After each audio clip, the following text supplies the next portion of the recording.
Welcome back to the Shred the Spread podcast, season 3, with your boy Donnell. I'm your host, Jared. Wow, it's been an incredibly long off season. Donnell, let's bring you right in, man. How you feeling? Bro, it's been too goddamn long. I've been waiting for this for the last couple months now, bro. I've been itching and itching. Well, honestly, I've been itching since we drafted Jaden Daniels to really start talking some football. But I'm just glad we're freaking back. It's been a long break. I'm ready to get after it. I'm ready to bring out my fucking shovel from last year and start digging. Man, I just can't wait. I'm excited for a new season. Dude, it's so good to hear your voice in this setting. Obviously, you and I have been talking all off season.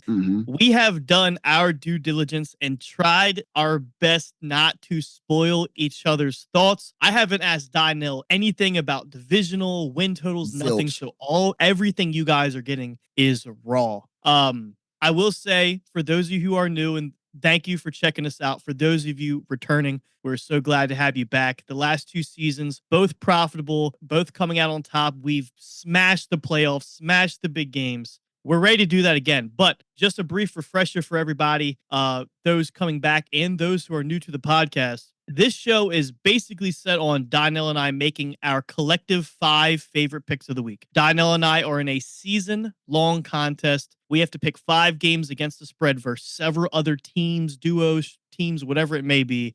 And we have to give our 5 best picks. They lock in the contest. The lines lock. So everybody that we're competing against gets the same lines. So during the week, you will get an episode, 2 episodes, basically, of Donnell and I going over the board, narrowing down our picks, and then you guys will get our 5 best and favorite picks week to week. Yes, we do sir. that all the way throughout the season. Obviously, with the playoffs, a little bit different because the contest ends in the last week. Or you guys will get Donnell and I's favorite picks for the entire year, and we look to go, I think we were about 60% last year, which was not as good as the previous year. We were like 71%. Yeah, we were high. Yeah, it was hot. It. So without further ado, Donnell, let's get right into it. Let's go. All right, here we go. So in all likelihood, Deshaun Jackson's going to at least get a return. Deshaun Jackson gets a block. Are you kidding? Way downtown. Oh, what a shot from Curry. That is a disgusting act by Randy Moss. For those of you who haven't seen by the title, you know now we are doing the AFC North divisional preview.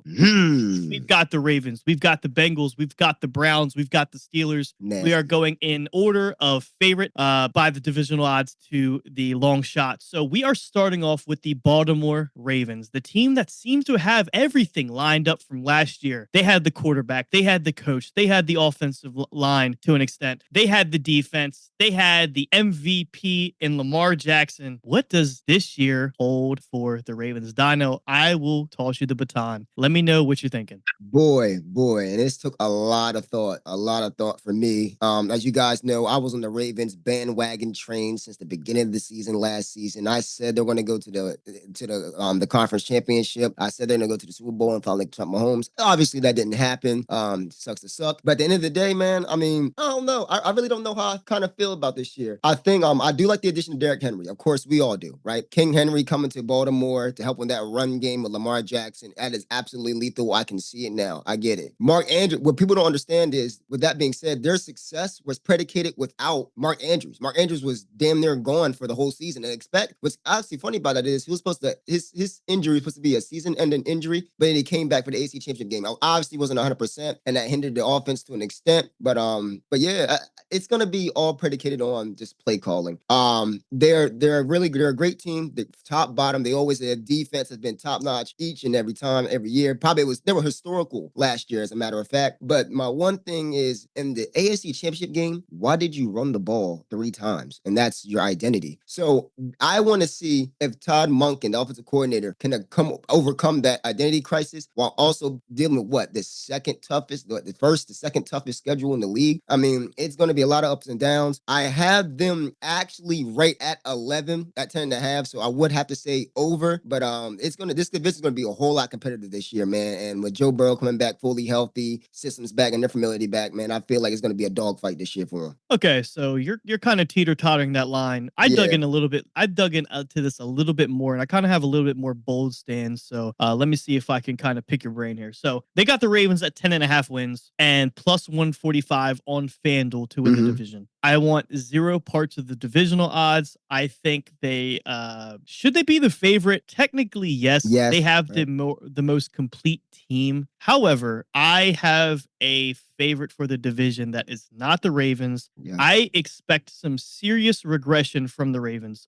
Basically because they have the 25th offensive line ranked for PFF, 12th ranked defensive line. That's okay. The problem is this offensive line. If you want to have a run identity, then we need a stronger offensive line. We just lost 2 starters from last year. Yep. Granted, those starters, I mean, they were battling injuries and stuff, but regardless, the 25th offensive line is going to be a little bit tough to overcome in this division. Very, very good defenses all around. I mean, this might be the most defensive division in the whole NFL.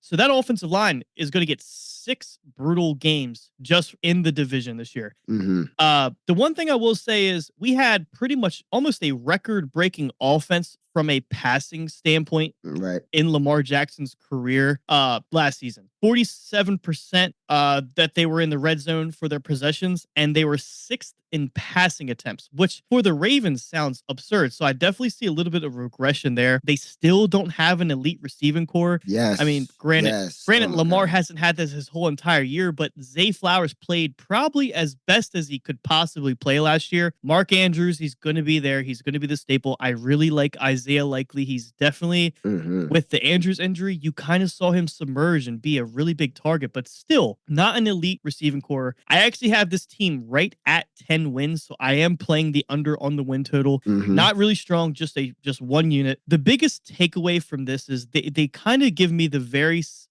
similar vibe to the Eagles of last year. They lost a lot of key players. They lost a coach. Everything was lined up for them to be perfect. Everything was falling in place. And seriously, the Ravens last year, everything was lined up to be perfect for them. They run into the Chiefs, which obviously is not an easy game by any means, but they almost looked like they got bullied. And that's what I kind of didn't like to see. I know they have a chip on their shoulder. I know Lamar Jackson, he lost 15, 20 pounds. He's really slimming up because over his last 5 years, he's consistently dropped in yards per gain, and he's really slimmed up on the rushing attempts. And I know a lot of his rushing attempts honestly come because his pocket collapses, and that is a problem that I see. Derrick Henry obviously is going to be a workhorse. That is where I'm finding difficulty in, because we are going from the sixth in passing attempts. Now you put in a workhorse heavy running back that's not really, he's okay, but he's not the best out of the backfield. He'll give you a really good block and he might run a flat or something, but he's not going to, get full steam up and catch the ball and make somebody miss. He's there to run people over, get into the hole. I think if the Ravens go back to a heavy run offense, I think they're going to run into some problems because were they good in the red zone last year? Absolutely. But they were at a substantially high percentage of conversion. I just don't see that happening. And the biggest takeaway I see here, every other team in the division got better. Not one team took their foot off the gas this offseason. Every single team tried to add pieces, added pieces, coaching, re-signed players. I mean, this isn't like when I said the Eagles of last year is my comparison. The Cowboys, the Giants, and the Commanders didn't necessarily get better in the offseason last year. The Ravens are in the similar identity and the similar spot as the Eagles of last year, and now they're running into teams that have done nothing but load up on talent. So I see some serious regression from the Ravens. I seriously would not attack some of these divisional odds, and I would be very hesitant on playing the over for the win total. So that's kind of my takeaway in the Ravens. I'm really expecting a down year for them. And I feel that, and that's what part of me was really hesitant to say. I know I'm very going to be interested to see how they're going to go this year. The fact that your number 2 receiver is what? Rashad Bateman, your number 2 receiver, had 346 receiving yards last year. Granted, he's probably been hurt or whatever, but you can't have that type of production from your number 2. So hopefully he steps up. There's a lot of questions on that outside because I ain't gonna lie to you. As much as people talk about Derrick Henry being a workhorse, that man has mileage already as Oh it yeah, is. for real. Already as it is. So he's going to need some help. I really feel like the outside is what's going to help. Of course, we already know we're going to depend on Mark Andrews on the inside, Derrick Henry on the inside, and hope that interior line gets some blocking going. But that outside has to work with some regularity. And that's what's going to be the difference this year. I agree. Unfortunately, I mean, a lot of people I know, they really believe the Ravens this year, and I just cannot see them having kind of that Cinderella story they had last year where everything just kind of fell in place. I mean, they had a few ugly losses last year. They had a few ugly losses. Granted, that's football. Every team has those, but their losses felt different to me. So they lost a couple key players. I mean, granted, you still have Roquan Smith. I know Patrick Queen was a huge piece of that defense, but he was the second linebacker. So I know they can get away with a little bit of stuff. Geno Stone, he went to the Bengals, right? Yes, Geno Stone went to the Bengals. He was another guy, really stepped up and played. I know he was kind of like the proposition of injury there, but I know Kyle Hamilton, he's going to be a baller. So, but the biggest thing is that defensive coordinator is gone. There you go. I was waiting on it. So he had Kyle Hamilton in that Ed Reed role, just linger around, attack the ball, get down and dirty. What is the identity of that defense? And that is what makes me most worried about this Ravens team. So please proceed with caution. Yes, sir. All right. Spoiler alert. No, go ahead and say it because you know what's crazy. I feel like, come on, just say it. Okay. I think you're gonna be shocked here. The Bengals are the team to beat this year. Jarrett, you're gonna be shocked. That's my team too. I am so high on this Cincinnati team. They were just last year. They didn't have an identity. No. Everybody was injured. I mean, they were battling some severe injuries. The drama with Joe Mixon, Jamar Chase on and off the field. Like there just wasn't they didn't have that vibe, for a lack of better term. Constantly in and out with quarterbacks. Joe Burrow, this is the first preseason in his career where he is actually participating. He, for the last few seasons, have always come into a season injured, starts off slow. Now, don't get me wrong. The Bengals have this history of starting the year slow. So am I on their win total? Am I on their props for the division? Absolutely. They are one of my favorite for the division this preseason. However, if the Bengals go out and start 0-2, 0-3, I'd hate to break it to you guys, but I'm only doubling down. I mean, I'm only going to get better odds. We know the Bengals team, they solidify over the season, and they have, I think, one of the easiest, I think they're like top 5 in easiest schedules based off strength of schedule and who they're playing. I mean, they're missing some really big opponents. Like the Ravens are facing the Bills, and the Bengals get to face the Patriots. Like those are just little pieces of the AFC East that they're just dodging some big juggernauts, and the Ravens are getting the short end of the stick. So if you're going to give me two teams at the top of the division that are,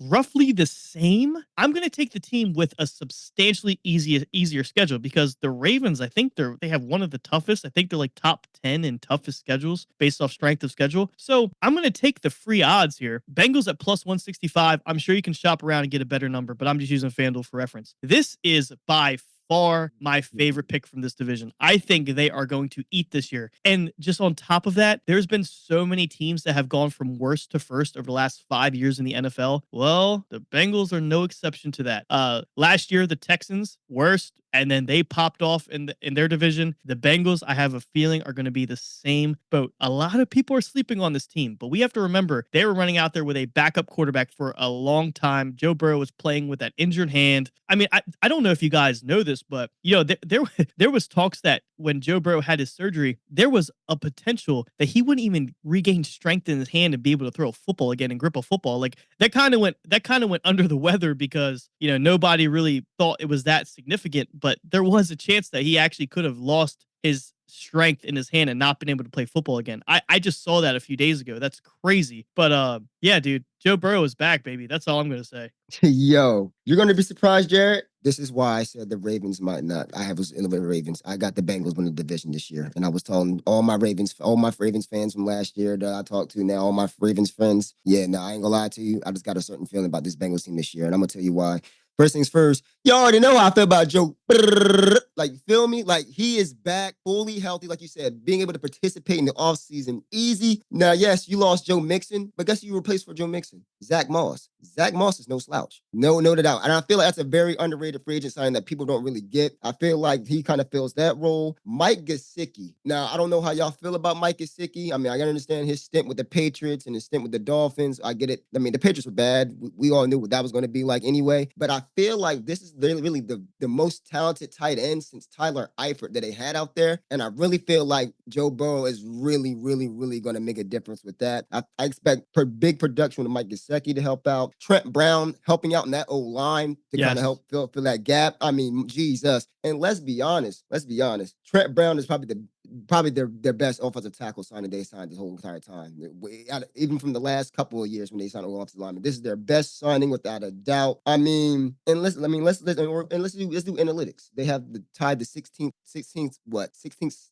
strength of schedule right now, while the Ravens have 1, the Browns have 2, which I don't know how that's even a factor. That's crazy. But the Steelers got 3. So you mix the fact that Joe Burrow is coming back. They brought T. Higgins back. We don't know how long it's going to be there, but T. Higgins is going to show up. I have no doubt about that. Jamar Chase is going to be out there. He's going to do his thing. Zach Moss is going to fill that role that I feel like Joe Mixon. I feel he's going to fill that role better than Joe Mixon. I'm being completely honest with you. And man, I'm excited about this Bengals team. Yes, you lost DJ Reader on the defensive side, and I understand that. But you drafted Chris Jenkins. Oh, I didn't even talk about Mims, who they got on the offensive line as well. So Mims and Brown replacing the tackles. I mean, they literally loaded up this year. They really paid attention to what the market was really going on, how all the AFC North teams are improving. And if you're going to beat the Ravens and dethrone the Ravens, you got to beef up the O-line with that pass rush. So I mean, A+, kudos. This is literally my favorite pick in this division, that plus 165. Yeah, I mean, Orlando Brown is gonna be another X factor. If he can just get to 90% of what he was, that will be absolutely huge for this team. So, we're really counting on these offensive line signings and Orlando Brown to come back. And we've got Geno Stone back there helping, and you kind of saw him emerge in the Ravens backfield. So I'm really looking forward to this team. I think they have nothing but a yellow brick road to follow. And as long as they stay on track, I can see this team, going truthfully all the way. I mean, Joe Burrow, we've seen it before. He gives Patrick Mahomes hell in the playoffs. So, yeah, dude, I love the Bengals this year. I'm glad you're on board too. So, that just makes me feel even better. And unfortunately, I might have to go put more dollars on this. But yeah. Let me ask you a question. Let me ask you a question real quick, too. Out of this division, think of it like this from this standpoint. In this AFC North division, who has the most continuity? Think about it. The Steelers have a whole new QB room. They literally shipped out all 3 QBs and brought in 2 more. Yeah. Literally. So that's whole new continuity. I mean, the Ravens got continuity, but injuries have plagued them coming back. Ronnie Stanley's coming back. And then on top of that, you just lost your defensive coordinator. You lost a lot of key players in that defense. They have to rebuild their identity. The Steelers, they've got Russell Wilson, and he's just I think he's an identity thief. And then let's just transition into the Browns. We have Deshaun Watson going back out there after Joe Flacco was just looking like prime Tom Brady for the last few games of the season and into the playoffs. Literally. So I think this Cleveland team, their defense is what keeps them alive. Now here's the problem. Joe Flacco showed you what that team can look like. Now Deshaun Watson, the problem with him is now he has even more pressure on him, because if Joe Flacco couldn't go out there and drop 40 points, why are we struggling to get 40 yards with Deshaun Watson? Okay, it's night and day. So the best, Dino, the best game that Deshaun Watson played last year was when he literally tore his shoulder. They doped him up on a bunch of shit, and he went out there and threw 12 of 13 of his next passes coming out of halftime. Yep. And then they're like, oh yeah, he's done. His arm is toast. So it's mental for him. It's completely mental for him. You saw that he has the ability. He goes and he's worried about his arm. He gets drugged up, and now he's okay, and he's just worrying about his arm. He completely forgets about the game and his mental. And that just goes to show that this is all in his head right now. He took that year off, and I'm sure he lost some progress, but this sport is really mental. If you are confident in your reads and you see the game clearly, the shit comes to you naturally. And we see it with the best athletes on the field. Deshaun Watson has to find some rhythm, and he's got to find it early because this team is set up for success. The fourth best O-line, which I will say I am kind of nervous that they're going to have regression because they did lose their offensive line coach, and he was a baller. And then they have the fourth defensive line, probably the only player, now that Aaron Donald is gone, the only player in football that is worth a point on the spread in Myles Garrett. I mean, if that dude is out, they literally get a free point, against, for the other team. So yeah, this is going to come down to Watson and the Browns having like the third hardest strength of schedule. And I don't know about you, Donnell, but I was looking at some of the videos from Deshaun Watson, and he does not look like he's having a great camp. So I think this team, like, they're sitting at 8.5 wins. Do they probably get their win total? Yes. And that's all because of their defense. Plus 450, plus 525, whatever you had the divisional odds for. I mean, I wouldn't touch that shit with a 10-foot pole. I just don't see this. Now, don't get me wrong. If Deshaun Watson goes out there and plays like he's on the Houston Texans, I mean, they're going to be giving every team a run for their money. However, I don't see that happening, Donnell. No, not at all. And I ain't gonna lie to you. Yeah, you're right. I did see some videos of Deshaun Watson on the ball. He looked tense. He might need a massage, to be honest with you. He probably look like, yeah, he needs a little vacation out there. It's been somewhere. a minute. Yeah, but it's been a minute. But I'm gonna piggyback on that. I think, and what's crazy about it is, I wouldn't be surprised if some people play that 525 because the boom bust potential is out of this world. If Deshaun Watson plays even above average, just a little bit, just an average, this is a really, really, really good team. But that's the problem. It hinges all on him. I have no faith in it, to be honest with you, to be quite concerned. Let's just talk about like I said, some of their additions. Now, I like the fact that they got Jameis Winston as a backup. Honestly, I like I said, I feel a little differently about Jameis Winston. They brought Tyler Huntley over from Baltimore. I mean, it's been literally betrayal all throughout the NFL this past year. Oh, for real, yeah. This team's just switching division teams. It's insane. But I like the Jerry Jeudy deal to go on the other side of Amari Cooper. Then again, I don't, because I don't really think I see him. I mean, he's a Jag, just a guy. Just listen to Steve Smith. I do like the Devin Bush signing in the defense. Like I said, I have no problem with the defense. Actually, I do got a problem with the defense. Consistency. That defense was elite. The best defense, historical defense at home, and they were shitty, cheese on the road. They were the Browns. There was the Browns on the road. So. Exactly.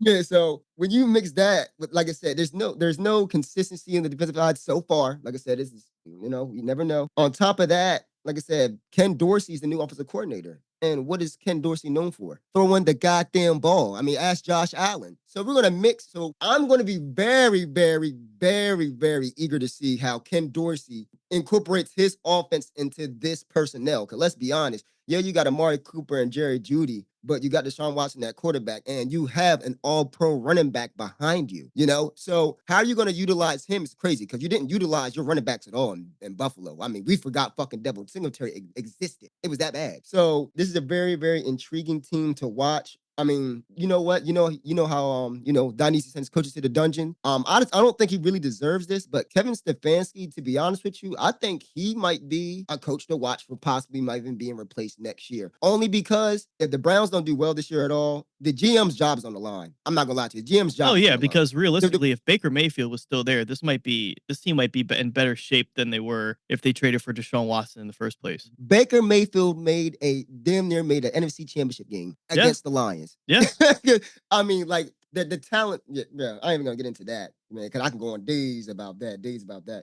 But yeah, man. And also, are you gonna resign Chubb? Because this is Chubb's contract year too. So that's true. A lot going on. It's a lot going on. There's a lot going on with that franchise, and I don't think. And the history of this franchise just lets me know. Yeah, I'm not taking them with a 10-foot pole either. I don't. Yeah, so I agree with you. This team is boom or bust. But I think it's almost like not even boom. It's like mediocre or bust, because like realistically, Deshaun Watson, as long as he's the starting quarterback, I mean, this team doesn't have to put up more than 20 points to win football games. And that's being conservative, because this defense, we've seen them hold teams from the 50-yard line for halves. Yes. For a whole half.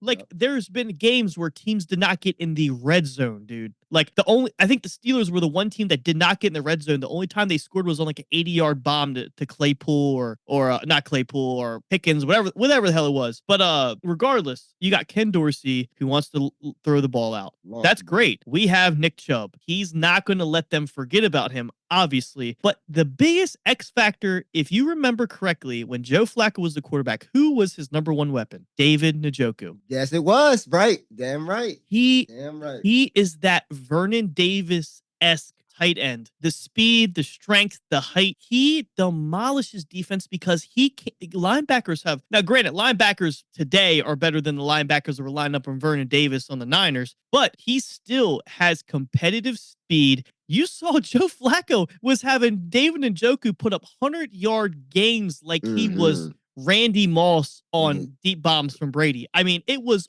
unreal. Like, DraftKings feeds, oh, David Njoku 60-yard touchdown. David Njoku I'm like, what the fuck? This is Joe Flacco throwing the damn ball. That is why I think Deshaun Watson's going to have even more pressure on himself. But I agree with you, dude. I mean, is it going to be cool to see this team do well? Kinda, because they have some talent. But in this division, man, you got to be perfect. You have to be damn near perfect, especially when you look at the competitiveness in this division. And even going into this last team, the Steelers plus 750 to win the division, and I believe their win total is 8.5. Yes. Listen, yep, 8.5. I think this is the year, Dino. I think this is the year the streak ends.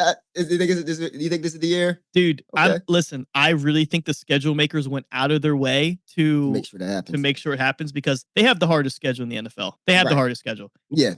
They have a great offensive line. They're 8th in offensive line. They're 8th in defensive line.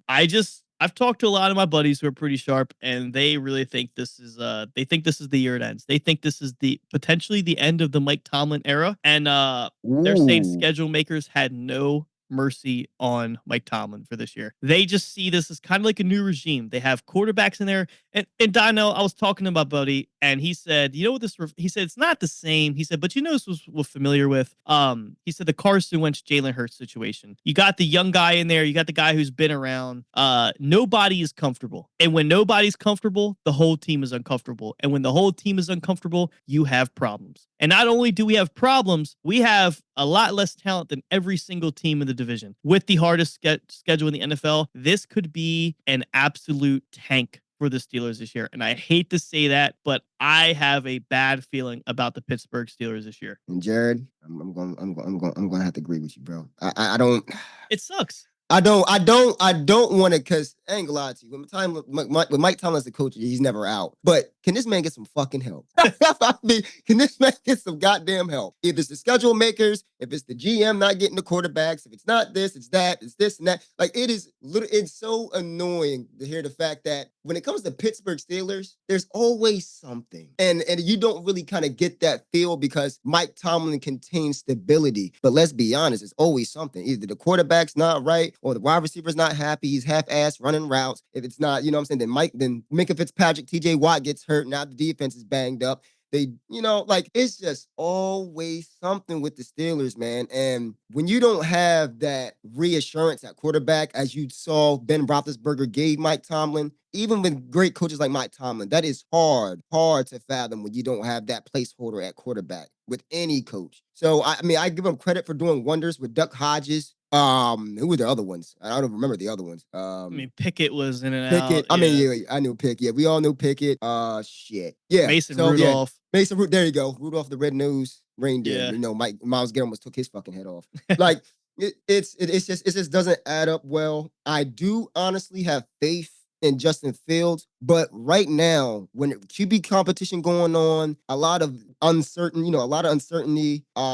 Let's be real. Who else did you lose? You lost Deontay Johnson, a good receiver out there. Like, it's tough. All you basically did in the offseason, you drafted an offensive tackle in the center. That's good for your O-line. That kind of helps bolster that up. You replaced your quarterback room, and you got speed receivers on the outside. That's literally all you did. That is literally all you did. And Cortland Sutton, great plug-in corner. I give you that. But I was never worried about the defense. I've been always worried about the offense, and they've once again failed to improve the offense. And just good luck. I mean, I give Mike Tomlin the benefit of the doubt. I won't pick the over under out of respect for Mike Tomlin, but it's not looking good. Like you said, the hardest schedule in the NFL, bro. Come on, bro. Why did they do that? Matter of fact, why did the Browns deserve the second? I think I think they're second or third. What made the Steelers and Browns? What pissed the schedule makers off for them to get that bad luck of the draw? Yeah, That's crazy. It's That's tough. crazy. And we saw last year they were scraping up wins at the end of the year to hit that win total. Yeah. Like the Ravens already clinched it. They were running out their backups. They had that weird fluke win against the Ravens early in the year too. They were just running into teams that were kind of throwing in the towel or setting up for the postseason. So they did kind of squander a few wins at the end of the year to get their win total, but I just don't think they're really going to have that opportunity because which one of these teams in this division are going to be so far ahead that they're not playing their starters with 2 to 3 weeks left in the season? None of them. So there's not an easy game, like especially with the defenses these teams have. I mean, we already see Russell Wilson was just struggling to get first downs in Denver. We've got, we have a better offensive line, but I just don't think that Wilson's got it anymore. And I might be biting my tongue on that because his last few years as a Seahawk, he would have a down year, and the next year he's going out there for 5,000 yards. But I just don't think there's that camaraderie that you were talking about earlier on this team. They're missing it. There's not really an identity. They got TJ Watt and Cameron Hayward. He is aging. We saw it last year. He's lost a step. So this Steelers team is definitely, they probably have the toughest path to a winning season in this division, unfortunately. But yeah, I know this is it's a sucker thing because he's been doing it every year and he's been proving everybody wrong, but most things come to an end. And I think this is here for that. So hate to end this on a bad note, but regardless, this was the AFC North divisional preview. Dino and I seem to be keen on the Bengals taking this. The Ravens are going to give them hell. The Browns are going to be mediocre or bust. And this might be the year Mike Tomlin finally goes down to the bookmakers. We're going to finish up the other conference. We're going to be doing NFC North next, then be on the lookout for the South, and then we'll do one of the East or the West Coast. So we haven't made our mind up there, but be expecting a preview episode every 2-ish to 3 days. They'll take us right up to the beginning of the season. Dino and I will give everybody an update for our contest. We also are probably going to be doing a combined Survivor pool because a lot of you guys were really interested in our Survivor picks last year, and I did go pretty damn far. Pretty damn far is an understatement. I will never forgive the Vikings for that. However, we have some other divisions to preview and go over. With that being said, this has been the Shred the Spread podcast. Thanks again for coming back for another season. Yes, sir. Let them, any final words, Donnell? Nope. No, guys, let's just continue to tune in, continue to be doing what you've been doing for the last couple of years. We love and appreciate you guys. Share with your friends. And hey, follow me at Dionysian on Twitter. I will be posting a lot more of my sports betting picks, any updates that I have as far as any changes throughout the week, because injuries suck. So just tune in. Make sure you follow me at I'm sorry, not on Twitter, X. Sorry, I keep doing that. At Dionysi, which is DYNEEEZY. Follow us on X at @ShredTheSpread_. Follow us on TikTok. We'll be getting some more TikToks throughout the season. And a surprise for you guys. It looks like we're about 90% sure that we will have webcams. So we will have video and audio for the season. And week 1, we'll be updating you guys on that in the future. But a wise man once said, Donnell, it feels good to be back. Yes, sir. See y'all in the next one. Thanks for tuning in. Peace. Peace.